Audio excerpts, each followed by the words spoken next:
দেখে ফ্রেশ ঘুম থেকে উঠে সকালবেলা এরকম একটা বড় ডাবের জল, মানে ডাবের জল খাওয়ার জন্য একটা ডাব ধরিয়ে দেওয়া হয়েছিল আমাদেরকে। ডাবটা ছিল প্রচণ্ড রিফ্রেশিং, মানে সকালবেলা ঘুম থেকে উঠে এখানে আমি আর বৌদি মিলে ডাবটা শেষ করছিলাম, আর ক্যামেরা করছিল আমাদের অপর্ণা। যাই হোক, তারপর রেডি হয়ে বেরিয়ে গিয়েছিলাম হাটে যাব বলে, যেটা ছিল আমাদের মেন উদ্দেশ্য।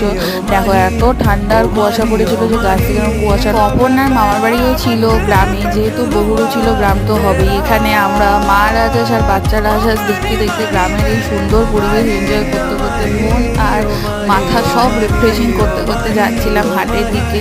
তো হাটটা কিরকম তোমরা একটু বাদেই দেখতে পাবে। যে এখানে দুদিন হাট হয়, হচ্ছে শনিবার আর একদিন হচ্ছে বুধবার। তো হাটে ঢোকার ছবিটা ঠিক এরকম ছিল। নেক্সট পার্টগুলো আরও ইন্টারেস্টিং হতে চলেছে, তোমরা সাথে থেকে দেখতে please subscribe to my channel. যদি ভালো লাগে একটা লাইক করে দিও আর অবশ্যই শেয়ার। টাটা।